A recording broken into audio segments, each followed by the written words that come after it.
I'm more obliged to you than I can say, but I'm bound to make things clear. I'm an innocent man, but I'm wanted by the police. I've got to tell you this, and I won't be surprised if you kick me out. That's all right. Don't let that interfere with your appetite. We can talk about these things after dinner.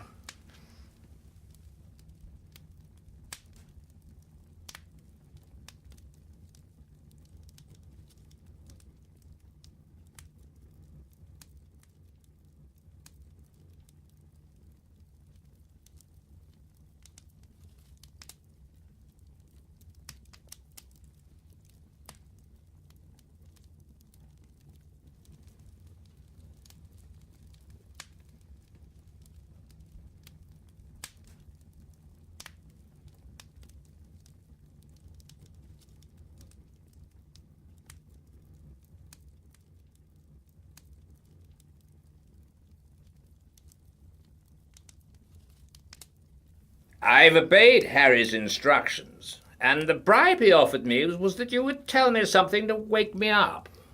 I'm ready, Mr. Hannay.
You may dismiss the police from your mind.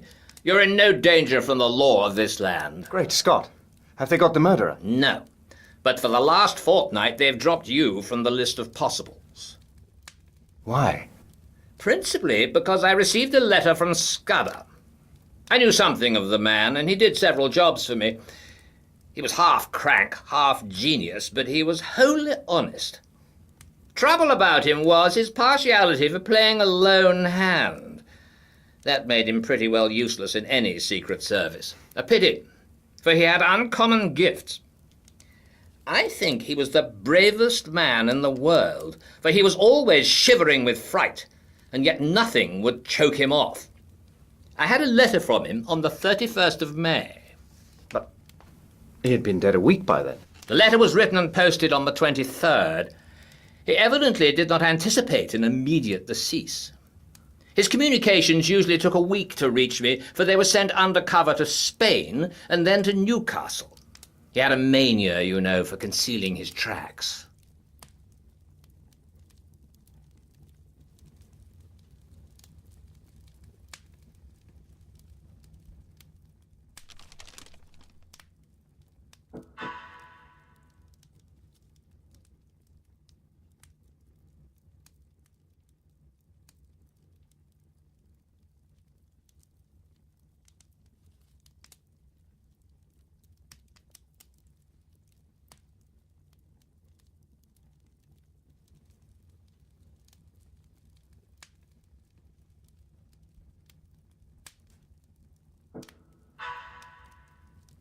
I think his object was to clear you if anything happened. But when I got it, I went to Scotland Yard, went over the details of the inquest, and concluded that you were the friend. We made inquiries about you, Mr. Hannay, and found you were respectable. I thought I knew the motives for your disappearance, not only the police, the other one, too. And when I got Harry's scrawl, I guessed at the rest. I've been expecting you any time this past week.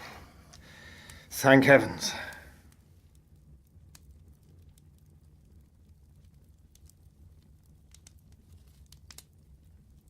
Now, let us have the little notebook.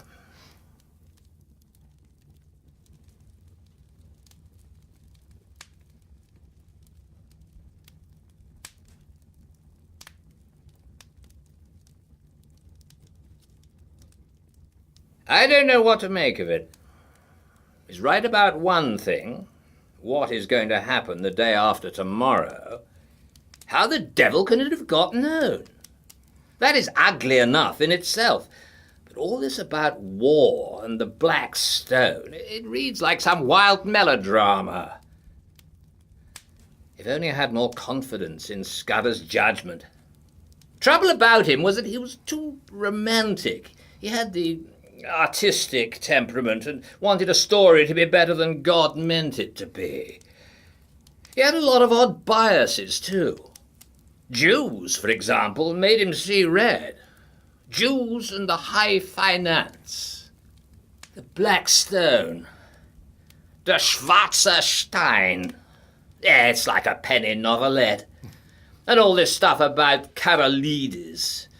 That is the weak part of the tale, for I happen to know that the virtuous Karolides is likely to outlast us both. There's no state in Europe that wants him gone. Besides, he's just been playing up to Berlin and Vienna and giving my chief some uneasy moments.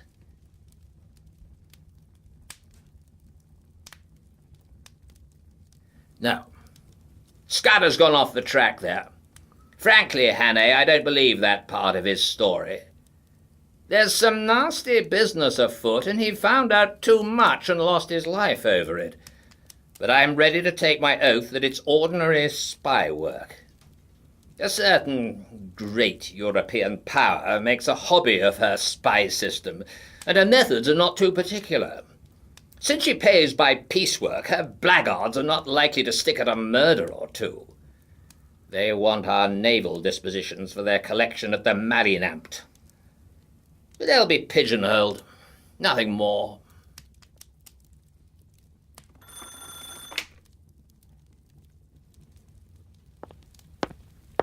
There's a trunk call from London, Sir Walter. It's Mr. Heath, and he wants to speak to you personally.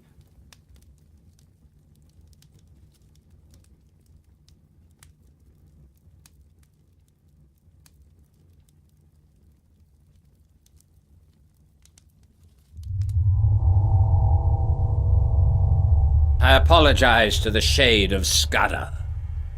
Karolides was shot dead this evening at a few minutes after 7.